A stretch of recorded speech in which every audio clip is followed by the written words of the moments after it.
trabajando y venimos charlando. Recién empezamos, en realidad, nosotros esto es algo muy reciente que estamos largando. Bueno, ya te contaba que hicimos 4 proyectos de ley más ligados al tema ambiental, que es lo que nosotros empezamos a trabajar, pero la idea que tenemos es empezar a abrirlo a temas más globales de la ciudad, tanto en la reflexión teórica como en las políticas públicas y la relación con los movimientos sociales, ¿no? Es decir, cómo contribuir o colaborar también para el desarrollo de movimientos sociales críticos que puedan enfrentar con herramientas adecuadas la nueva situación de la ciudad, ¿no? Los desafíos que implican para los movimientos sociales, para el pensamiento crítico, para las políticas públicas progresistas o de izquierda, las condiciones actuales de la ciudad. Entonces, bueno, esa es la idea, hacer una conversación y también intercambio de ideas, de materiales, de bibliografía, de experiencias que nos enriquezca y que colaboren para este objetivo. Así que, bueno, bienvenido nuevamente y escuchamos. Gracias, entonces, por haberme invitado. Te comentaba al principio, antes de que hicieras tu presentación, de que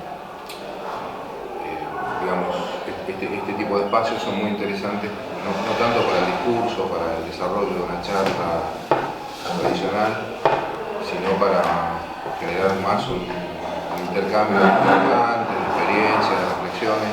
Por un lado, sea el pensamiento teórico sobre los temas urbanos, sea a nivel académico, local o internacional, y las prácticas concretas, políticas y sociales que muchas veces no tienen que ver con ese debate teórico, con esa investigación, en un doble sentido no tienen que ver en cuanto a que a los movimientos sociales se les hace muy complejo a veces instrumentar esas definiciones teóricas y pensarlas en lo concreto, y al mismo tiempo porque esas definiciones muchas veces se producen al margen de las prácticas reales, las prácticas concretas. Entonces, la búsqueda de esta articulación, de aproximar ideas y prácticas, me parece que es una búsqueda muy pertinente para este momento, ¿sí? Hay que reconocer que en los últimos años, a pesar de este déficit, creo yo, ha ido avanzando un creciente interés en los temas urbanos. Entre otras cosas porque hoy es muy difícil pensar cualquier cosa, cualquier actividad, cualquier fenómeno cultural, social, político, económico, que no contenga lo urbano, porque en realidad más de la mitad de la población del mundo vive en ciudades. En la Argentina ese porcentaje es un porcentaje todavía que está muy por arriba, en general en el cono sur de América. El caso de Uruguay es el más desarrollado, pero bueno, Argentina tiene casi el 80% de la población viviendo en ciudades. Y esa tendencia a la urbanización es una tendencia que no va a retroceder, digamos. Entonces, ocuparse de los problemas urbanos es ocuparse de casi todos los temas que pueden afectar la vida de las personas, lo cual no significa obviamente que hay una cantidad de fenómenos como puede ser la sojización o la megaminería o la explotación de recursos, pero que también tiene su incidencia muy directa en lo urbano. No voy a desarrollar ese tema, pero todos sabemos que eso tiene un impacto ambiental también en las poblaciones urbanas, en los centros urbanos. Así que prácticamente no hay fenómeno que pueda acceder o que pueda pensarse fuera de lo urbano. Pero por otro lado también es interesante ver que lo urbano no es una acumulación de fenómenos aislados, hay una tendencia también a fragmentar el pensamiento de la problemática urbana. Es decir, la gente que se concentra en los problemas ambientales, otros en el tema del transporte, otros en el tema de la vivienda, algunos en el tema de salud, educación, y tema de inundaciones, infraestructura, etc. Lo cual es válido, pero cuesta pensar la sinergia de estos fenómenos como un organismo complejo. Complejo no tanto porque sea complejo de analizar, sino porque hay una interacción permanente entre cada uno de estos fenómenos. Hay una imagen de un libro de Italo Calvino que se llama Ciudades Invisibles, donde él, digamos, ficciona un encuentro de Marco Polo con el Can, ¿no? Entonces, el Can le pregunta cómo hacen en Europa, o en el lugar donde vos venís, los puentes para cruzar los ríos. ¿Qué material usan para hacer eso? Entonces, Marco Polo le contesta que usan piedras, pero no es el tema de la piedra. el tema es pensar el puente en su conjunto, porque en un puente las mismas piedras juegan roles diferentes, ¿sí? O sea, puede ser columna, puede ser pavimento, puede ser una dovela que traslada fuerzas. Entonces, el puente es una estructura compleja, no es una piedra o una suma de piedras. Y Calviño reflexiona sobre esto para pensar los temas urbanos, ¿sí? Creo que es una buena metáfora. Por ejemplo, me resulta habitual que cuando voy a algún encuentro en la capital, la gente habla de la ciudad de Buenos Aires y se acota a formas jurisdiccionales políticas, ¿sí? La ciudad de Buenos Aires es las 15 comunas, o la legislatura, o el espacio físico de la ciudad, Río de la Plata, etc. Entonces, cuando uno habla de la ciudad de Buenos Aires, de alguna manera está sometiéndose a una lectura fragmentada, parcial, que tiene que ver con una lógica institucional que no tiene que ver con la vida real, ¿sí? Por eso yo en el trabajo que les distribuí o que les mandé, hablo de la metropolización como el fenómeno principal, porque es un tema de escala. Es decir, a nosotros nos cuesta trabajar multiescalarmente. Es decir, hay gente que, digamos, piensa el fenómeno en lo concreto, en el lugar, ¿no? En la problemática más directa. Digo, el ejemplo de la canilla en una villa, cómo relacionarlo con el problema de la polución del Río de la Plata, ¿sí? Y la polución del Río de la Plata no es un problema de la ciudad de Buenos Aires. Pero por otro lado, el territorio que tenemos que pensar, para mí, y la escala digamos, referencial más importante, es el área metropolitana. Es decir, es esta gran urbe, esta megalópolis, digamos que es una de las más grandes del mundo, es la tercera en su tamaño en América, donde vive el 30% de la población del país y en el 0,2% del territorio, digamos. O sea, hay otras grandes ciudades en América como San Pablo, Río, Distrito Federal y otras en África, en Asia. Pero la particularidad que tiene el distrito, el área metropolitana es que, a diferencia de otros países, concentra este tercio de la población en un país que, digamos, no está constreñido, digamos, geográficamente ni falta de territorio, ¿sí? O sea, en Brasil hay muchas ciudades grandes, en México hay otras ciudades grandes y en África hay otras. Pero acá en Argentina el fenómeno particular es este. Y este fenómeno de la metropolización es un fenómeno, digamos, que requiere, en mi opinión, una lectura diferencial, porque no es el problema de una ciudad más grande. ¿Sí? Uno tiene la tendencia a pensar que, bueno, los problemas en una ciudad de 1 millón de habitantes son de determinada manera, y si son 5 millones de habitantes van a ser 5 veces más grandes, y no es así. Hay una escala de temas, una escala de conflictos, una escala de crisis, que tiene que ver con la configuración de la metrópoli, que no tiene solución. Porque así como Harvey dice que hay un momento en que el crecimiento físico tiene un límite, y el crecimiento de las relaciones sociales que se dan en ese espacio físico también tienen un límite, el pensar lo urbano es pensarlo también desde ese lugar. Yo digo, y sostengo igual que algunos otros investigadores del tema, más profundos que yo, o más conocimiento que yo, que marchamos a un proceso de urbanización sin ciudad. ¿Qué significa esto? No es que uno pueda decir que Vicente López no es la ciudad, que Berazategui no es la ciudad. Cuando se habla de ciudad se hace, digamos, y no es un debate menor, una mirada de lo que fue la ciudad, digamos, desde el capitalismo, para no pensarla desde su origen, de la civilización. ¿Sí? Esa ciudad del capitalismo fue pensada y repensada sobre todo a partir de la Revolución Industrial y en particular de la modernidad. Es una ciudad concentrada, una ciudad de muchos hiatos, una ciudad de trasvasamiento de fenómenos sociales. O sea, no es que no había conflicto, porque ese ideal modernista de Corbusiano, de crear una ciudad homogénea, prolija, radiante, sin conflictos, es una utopía que nunca se cumplió y que nunca se va a cumplir. Sobre todo si se piensa desde un tablero o de un espacio absolutamente aséptico, sin la sociedad y sin la gente. Pero la realidad es que ese modelo modernista que nunca se cumplió ha sido de alguna manera violentado por esta forma que tiene el capitalismo globalizado de urbanizar. Entonces, me parece que más allá de que nosotros podamos en determinados lugares localizar o focalizar los problemas en un distrito, llámese un partido, o bar, la Plata, etcétera, con problemas que son propios del partido y que tienen que ver con cierta correlación de fuerzas políticas y sociales, desarrollo de esos movimientos que hacen obviamente a la factibilidad o no de la respuesta a esos movimientos, a esos problemas. Un primer punto es pensar que los problemas de la ciudad de Buenos Aires no terminan en la General Paz, ni en el Río de la Plata, ni en el Riachuelo, ¿sí? Entre otras cosas porque la ciudad es una creación colectiva y la creación de la ciudad de Buenos Aires no es de los habitantes que viven en la ciudad de Buenos Aires.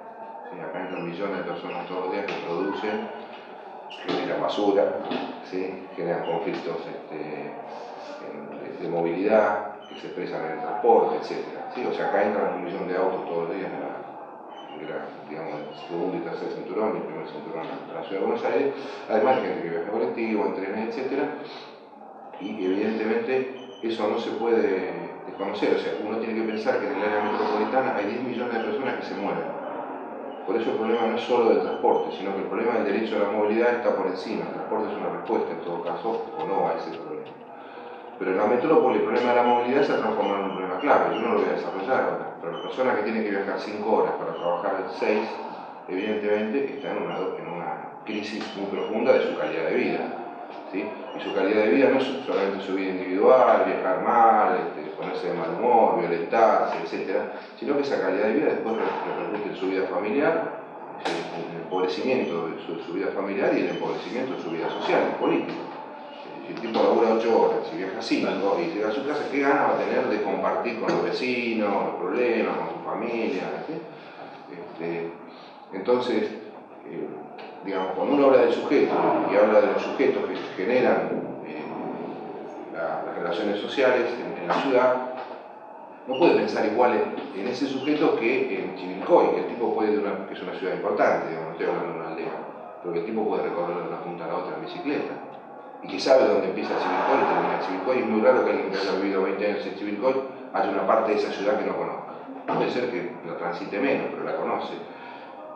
Todos nosotros sabemos que acá, ya no hablo del área metropolitana, ¿no? Que tiene una extensión de 100 kilómetros, ustedes conocen, es una especie de semicírculo, ¿no? De 50, 60 kilómetros, va de La Plata, podemos ir hasta Escobar. También eso es una mirada un poco arbitraria, porque otro de los fenómenos es que nadie sabe dónde empieza y dónde termina.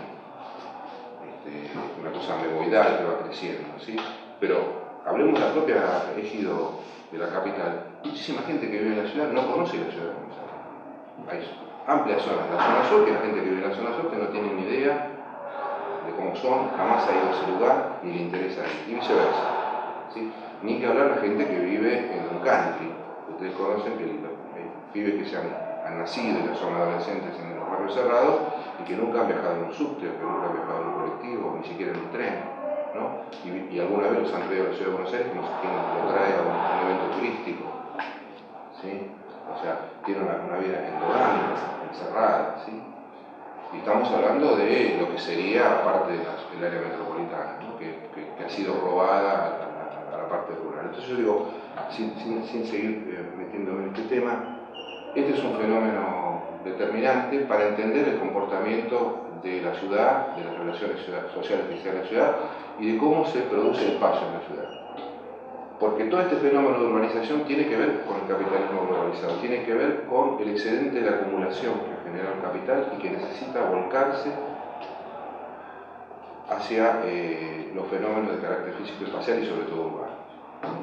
La apropiación, esto que ya es muy conocido de Harvey, ¿no? Sobre la apropiación, la capitalización por apropiación, ¿sí?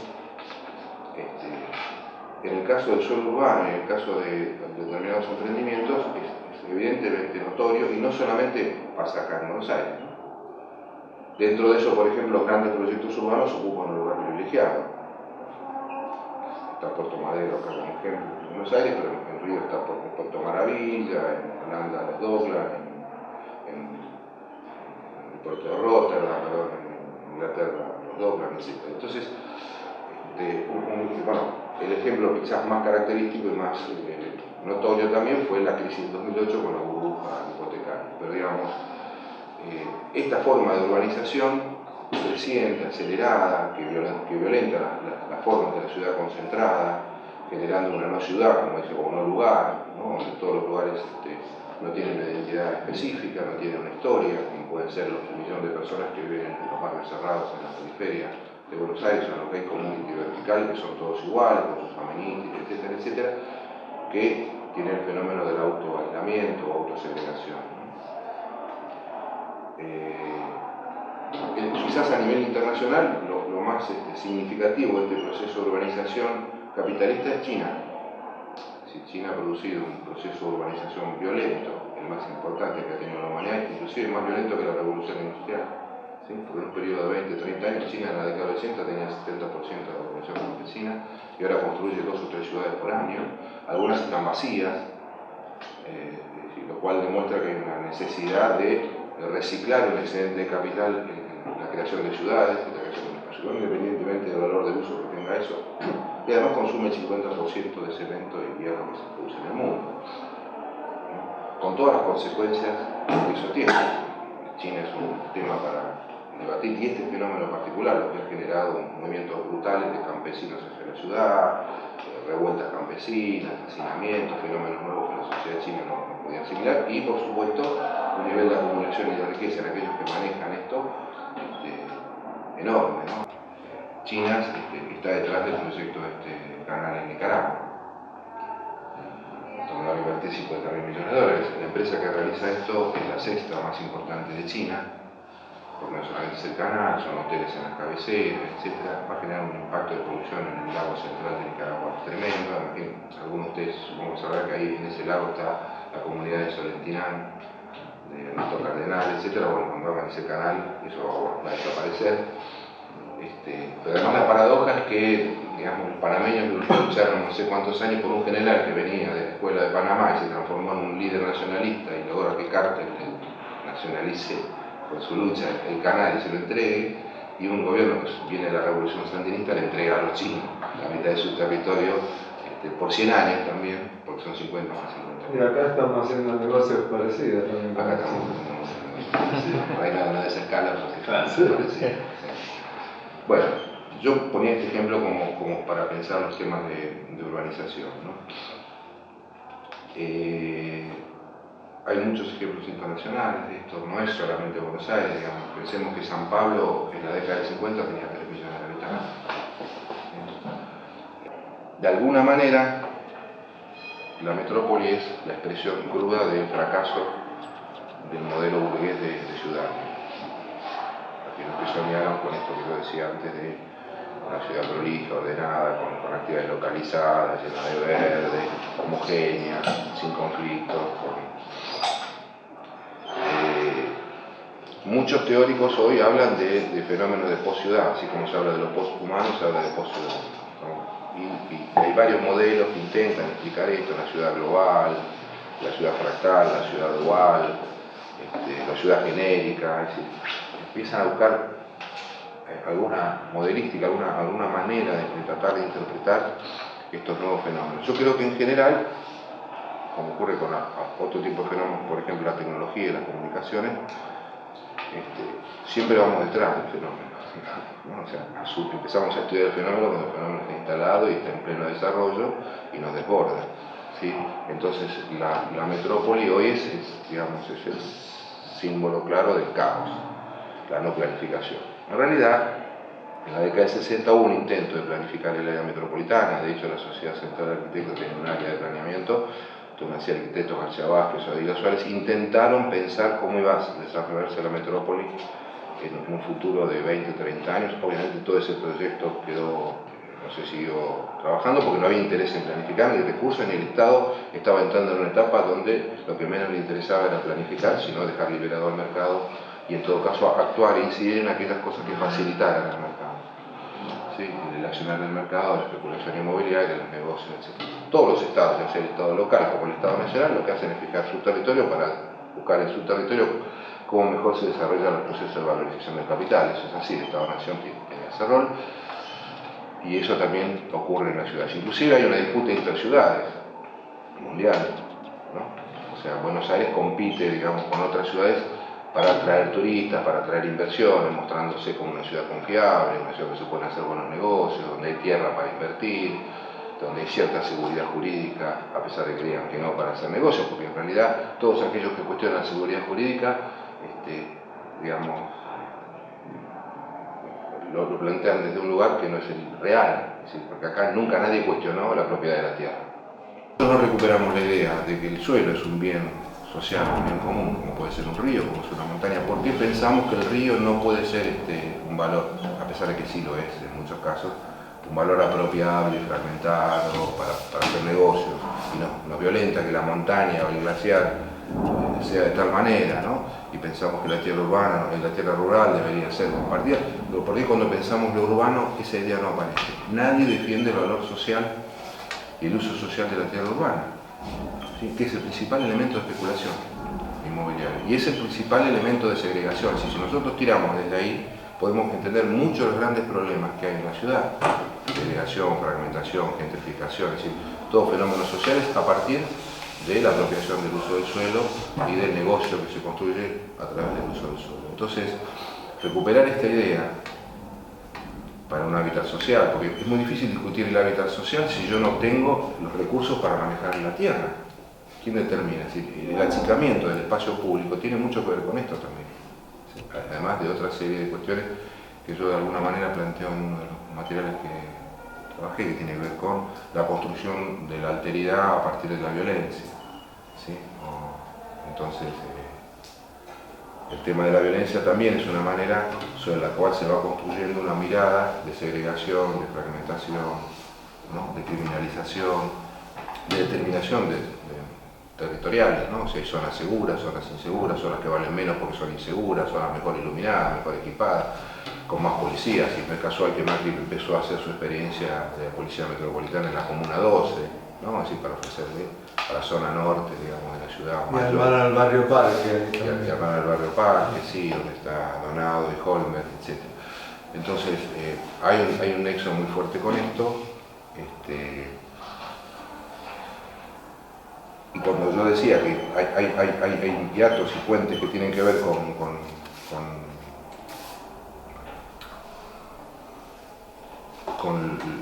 el ejido de la ciudad y el resto de lo que se denomina conurbano o suburbanización, porque además el fenómeno de suburbanización también cambió, ¿sí?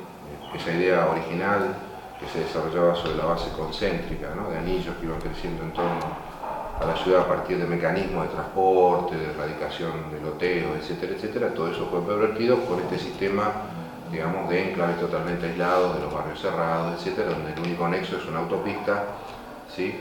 Y donde la manera de vivir lo comunitario es hacia adentro o, bueno, hacia el shopping, o hacia el supermercado, o hacia el aeropuerto. Y no es poco, digamos. ¿Cuál es el análisis que se ha hecho sobre las repercusiones sociopolíticas de ese fenómeno urbano? Porque quizás en este momento, más que nunca, en general, voy un poquito para atrás, uno de los déficits del marxismo que pensó la historia digamos, la sociedad de lo histórico, ¿sí? De los cambios sociales, el materialismo histórico, etc. Y le dio poca entidad a lo físico, a lo espacial. Eso se revierte a partir de Febre, etcétera, hasta nuestros días, donde empieza a cobrar. Y creo que hoy más que nunca está claro cómo los hechos físicos, espaciales, no solamente son el contenedor de un hecho social, sino al mismo tiempo determinan ese hecho social. Es decir, si yo le construyo a un grupo social un enclave absolutamente aislado, cerrado, y educo ahí una generación o dos generaciones, la mirada que tiene esa generación de la sociedad desde adentro y hacia afuera es absolutamente distinto si ese joven se crió en la calle, en un barrio de la ciudad de Buenos Aires, compartiendo umbrales con, ¿no?, otros sectores. No porque no hubiera diferenciaciones sociales, hay que idealizar la ciudad antigua, pero existía ese hiato, existían esos umbrales donde uno podía ir a una escuela pública y compartir con el portero, el comerciante, el profesional, es decir, una vida en común. Eso en estos enclaves homogéneos no existe. Y en esos enclaves homogéneos viven 1 millón de tipos. ¿Sí? Esa gente tiene una mirada clasista, racista, selectiva, elitista sobre lo que no está ahí adentro. Bueno, interrumpo una cosa, pero de hecho acá mismo en la ciudad de Buenos Aires, sin ser un barrio cerrado, hoy la educación pública está destinada solamente a los sectores, digamos, más pobres. No hay ya clase media en las escuelas, por lo menos en la ciudad de Buenos Aires. Sí, hay una segmentación, lo mismo pasa con la salud incluso. Claro, que es para el 15% de la población en el hospital público. El hospital público y la salud pública hoy han dejado de ser, hay como un barrio cerrado claro. virtual que existe, que es fuertísimo materialmente, aunque no hay un barrio cerrado, ¿no? Claro. Eso tiene que ver, entre otras cosas, con los fenómenos de gentrificación, porque los sectores más pobres de la ciudad se han visto expulsados de la ciudad por el costo que significa el alquiler, la tierra, la propiedad y el costo de vida. Configurado la estética y los modos de vivir, ¿sí? La reja, la alarma, la puerta blindada, la guardia de seguridad en la mayor parte de los edificios, ¿sí? Ciertas pautas de iluminación, alarmas sonoras en la calle, los autos, y el hecho que ha quitado una gran parte de la sociedad ya no vive en la calle, por el temor, porque a dónde estás en estas horas, etcétera. Y lo que yo decía, hay recorridos que están valorizados y otros que no. Digamos, Palermo Viejo es un recorrido nocturno que da, y Lugano obviamente, o Parque Patricio o Pompeya por ahí no dan. Entonces, esa acumulación de medidas de seguridad físicas también genera lo que Peter Marcuse habla de la sensación de vivir amenazados. ¿Sí? Una sociedad, digamos, que además tenés miles de señales. Si yo entro a un lugar y me dicen la cámara me está filmando, ponete contento que te estoy filmando, o llamás a cualquier dependencia, estamos grabando tu conversación para tu seguridad, ¿no? Y vas una amiga mía la robaron en Pharmacity antes de ayer. la cámara. No, porque además hay una gran ficción. Sí. Se roban el local. Pero vas al aeropuerto y se cuida tu valija, y subes al tren y cuida dónde lo pones, y dónde guardas las cosas. Entonces, ¿quién es el que me amenaza? Porque además también está claro, ese sujeto indefinido, que puede ser un delincuente, etcétera, se traslada mecánicamente a los sectores más vulnerables de la sociedad, que son estigmatizados, cargados de prejuicios, y además son localizados también físicamente. ¿Dónde están? En la villa. En la primera imagen, el tipo que te va a chorear en el tren o que te puede ver, ¿dónde vive? No es el que vive en la otra cuadra, no es el que vive arriba de tu departamento, cosa que es absolutamente falsa, no, obviamente. Pero permite estos fenómenos de fragmentación y de segregación, que no es lo mismo. Es decir, en algún momento se pensaron que eran fenómenos iguales, fragmentación que segregación, pero van unidos, ¿no? Es decir, la sociedad se fragmenta por esto, ¿no? Porque las élites o ciertos sectores se encierran en estas pantries verticales, con amenities, etcétera, o en el suburbio. Un modelo de ciudad muy parecido a la ciudad norteamericana, digamos, cuando históricamente, hasta la década del 50-60, nosotros tendríamos más a la ciudad europea, ¿sí? En el estilo de ciudad concentrada, con más vida social, cultural. Esta idea de la suburbanización de esos barrios homogéneos que uno ve, digamos, lo que sería la casa de los Simpsons, clásico, ¿no? Todos iguales, ¿no? Al cual llegas por una autopista con el auto, ¿no? Ese modelo ha ido prevaleciendo y lo que antes era una calidad de vida de la ciudad, o sea, vivir en la ciudad era una cosa interesante, una cosa positiva, que permitía el acceso a una socialidad, al intercambio, a la cosa cultural, al enriquecimiento, a la aventura, a lo diferente, a romper justamente la monotonía que tenía la vida rural. Ahora se ha transformado en una cosa hostil de la cual hay que escapar. Entonces una burguesía se quiere ir, quiere aislarse, o quiere crear dentro de esa ciudad su burbuja para no mezclarse. Entonces, para no seguir desarrollando mucho esto, yo digo, estos temas tienen que pensarse porque tienen una incidencia brutal en las prácticas políticas y sociales, ¿sí? Para definir, digamos, cómo se van a comportar o cómo se comportan los sujetos hasta electoralmente. La gente se sorprendió en un momento cuando ganó Macri. ¿Cómo puede ser? Y sí, puede ser, porque cambió la composición social, porque se da este fenómeno, porque la persona que antes mandaba al chico a la escuela pública y ahora lo manda a la escuela privada, le importa un bledo la educación pública. Entonces, si Macri no defiende la educación pública, ¿qué me importa? Lo mismo pasa con la salud, lo mismo pasa con otro tipo de cosas. Al contrario, me hace los túneles para que mi auto pueda pasar más rápido. Es decir, todas las cosas que favorecen, digamos, a mi estándar de vida o la mirada que este sector social tiene sobre lo que es calidad de vida, que en realidad también es una mala calidad de vida para él, porque la mayor parte de la clase media está esperando que venga un feriado para tomársela en Buenos Aires, y los tipos que soñaron con el paraíso verde del Gran Buenos Aires en un country tienen que penar con los accidentes de la Panamericana y cada vez se hace más largo el viaje, y y empiezan a tener conflictos internos, etc. Y digo yo, no hay solución a esto porque la teoría está del gordo, ¿no? Digamos, que yo resuelvo el problema de la obesidad corriendo un cinturón más grande, es decir, ahora le ponemos una vía más a la General Paz y mañana otra más a la Panamericana. ¿Ustedes recuerdan cuando se empezó a hacer la General Paz, los vecinos protestaban porque le sacaban los árboles? Bueno, ahora arrasaron para el nuevo carril de la General Paz que va desde la Panamericana. Sí, ya no hay más pasto. No hay ni árboles, ni pasto, ni nada, ningún vecino dice nada. ¿Sí? Eso se ha transformado verdaderamente en una autopista que corta el nexo entre la provincia y la capital. Como barrera también. Una barrera enorme. Sí.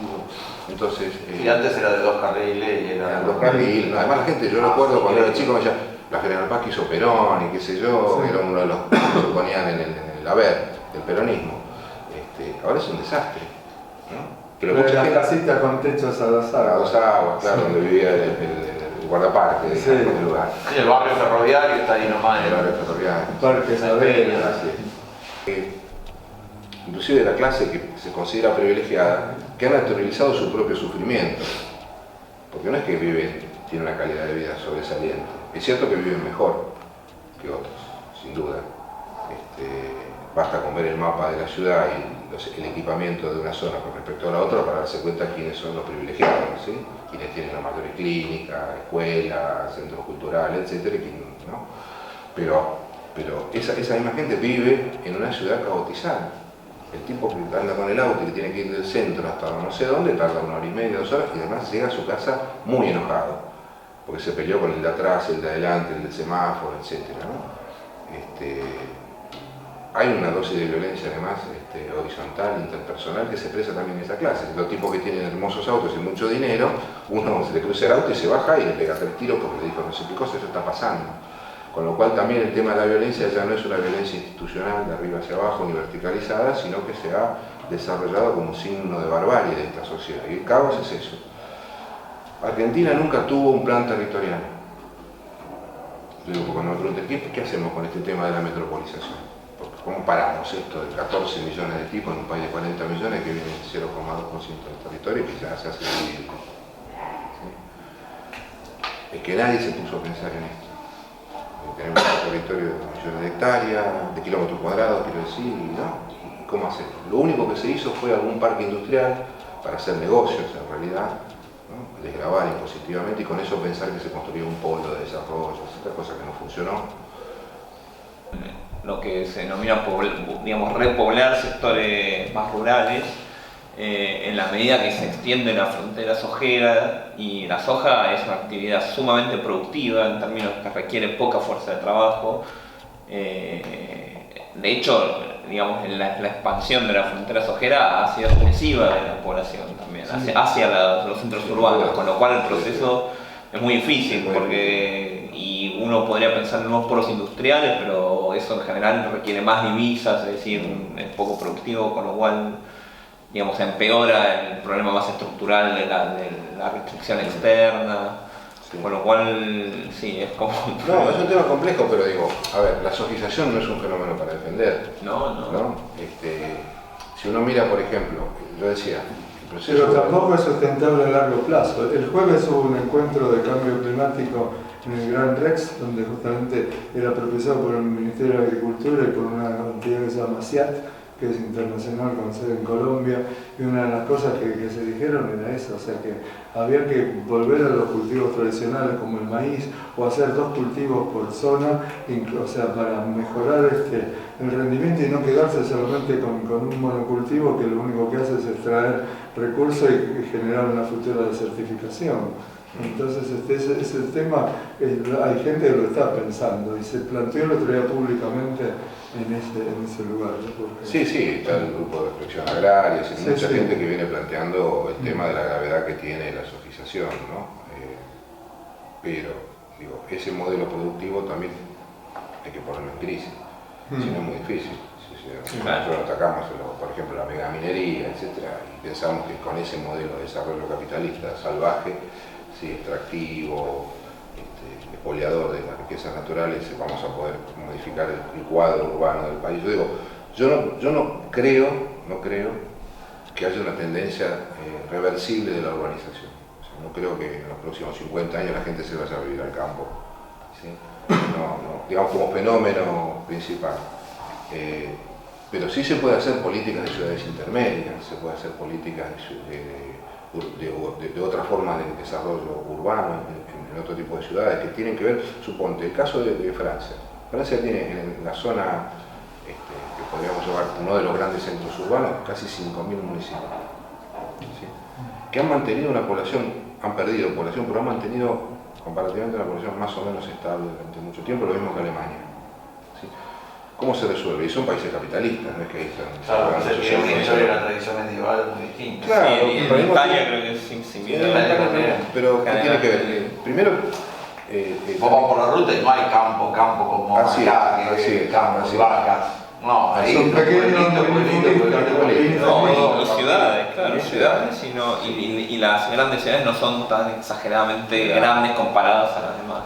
Pero hay una política de Estado de subvencionar esas cosas, de crear políticas para que los campesinos o la gente que tiene producción rural la mantenga, para que pueda competir con la soja, es decir, con otros modelos productivos, etc.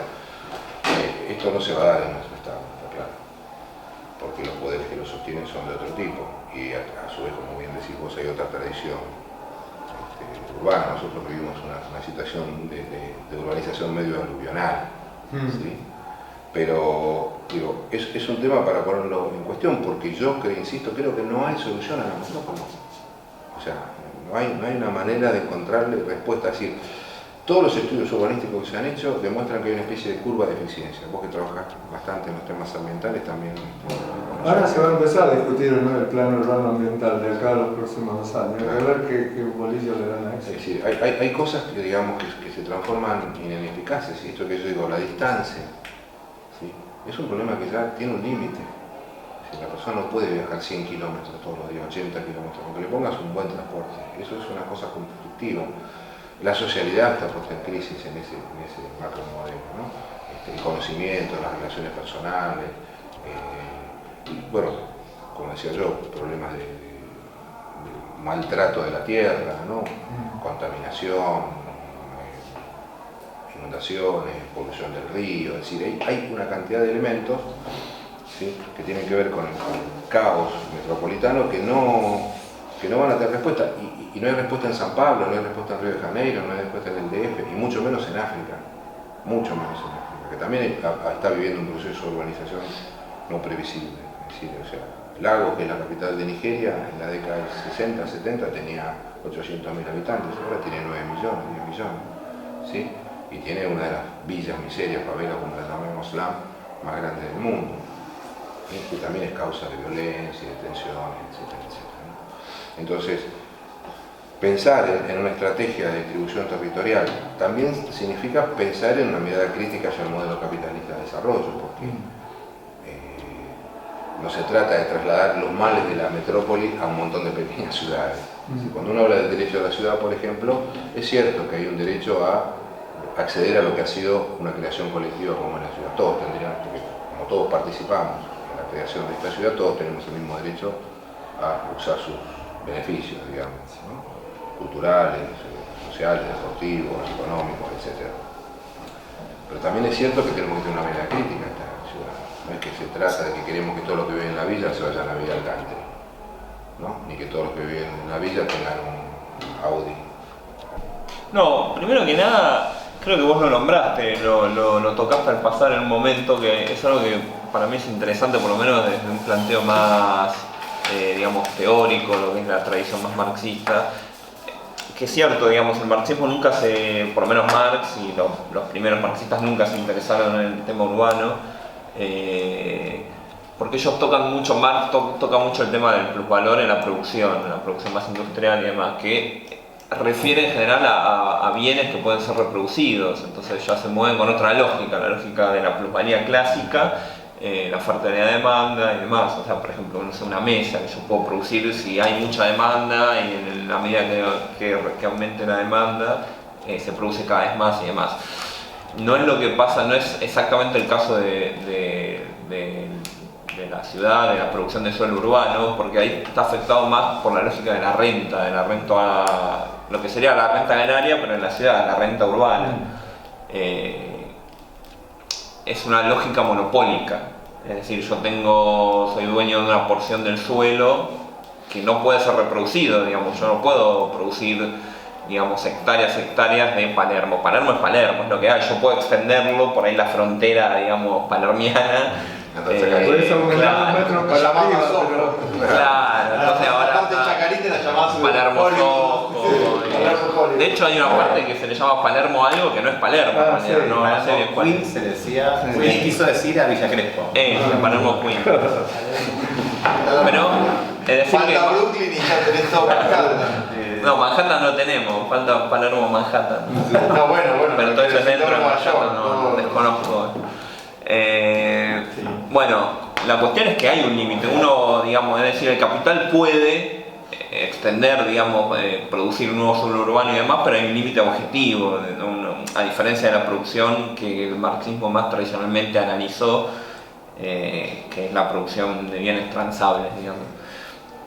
Entonces ese monopolio ya cambia la forma en la que uno tiene que analizarlo en términos por lo menos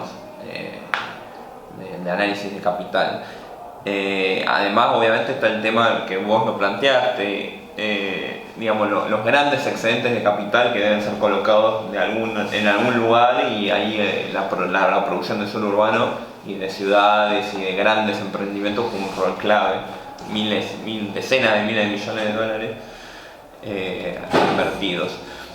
El tema es, digamos, yo ahí lo que quería también hacer, poner, digamos, en reflexión, digamos, cómo el tema del monopolio ligado a la gentrificación o a los procesos de inversión y expulsión, porque nosotros, digamos, la izquierda, los movimientos sociales, populares y demás, durante muchísimo tiempo, la crítica siempre era, digamos, la diferenciación geográfica, digamos, espacial, entre el norte y el sur de la ciudad, en donde el norte más, digamos, dirigido a una clase media, más con inversión, con escuelas, transporte, todo, y el sur prácticamente abandonado. Por ejemplo, el problema del déficit habitacional. Es evidente que acá, digamos, hay un discurso del progresismo que no va, que es el de construir viviendas y viviendas, el plan Procrear en una ciudad donde hay 300.000 unidades, si no me equivoco, 300.000 unidades vacías. Es decir, no hay un déficit habitacional, lo que hay es un déficit en la distribución del espacio urbano y de las casas, ¿no? Entonces, a mí me parece que, digamos, habría que rastrear el tema de la ley de alquileres, cómo fue. En una época había una, digamos, no sé bien si era buena, si era mala, pero sé que, digamos, el diario de la Nación, al diario de la Nación no le gustaba, ¿no? Pero, digamos, me parece que es a través de medidas de regulación y de intervención en el mercado como puede uno contrapesarlas y evitar esos procesos, digamos, de acumulación por la vía del desarrollo inmobiliario, amortiguarla, sostenerla, etc. Por ejemplo, también el caso de Caballito, si vos frenás la altura, por ejemplo, en París no hay distritos que tengan, hay un solo distrito y después todos los distritos no tienen más de esos típicos edificios de 5 pisos. Entonces, eso también es una limitante muy fuerte a que vos puedas hacer un desarrollo como Puerto Madero. Es decir, no lo podés hacer, tenés que hacer algún otro, pero no, que tiene un fuerte impacto ambiental, porque Caballito, el problema de los vecinos se quejan digamos, de que está colapsado también todos los sistemas de residuos, de agua, cañería, gas, etcétera, etcétera, porque evidentemente es una densidad de población muy, muy grande para un pequeño barrio. Entonces, me parece que tiene que ver ahí con una intervención alrededor de una política de alquileres, muy, muy clara. Para mí viene por ahí la resolución. El problema de la urbanización es otro también en otro caso. Por ejemplo, la idea de darle a todos la propiedad de la casa. Bueno, yo quiero mi propiedad. Entonces ahora el macrismo está planteando, bueno, le vamos a ir dando a todos su título de propiedad. Pero esto lo que genera es una apropiación. Es decir, por ejemplo, nosotros tenemos el caso que el comedor, que nosotros trabajamos con ellas, las compañías Bartolina Sisa, son en su gran mayoría inquilinas. Son en su gran mayoría inquilinas. dentro de la villa, son inquilinos.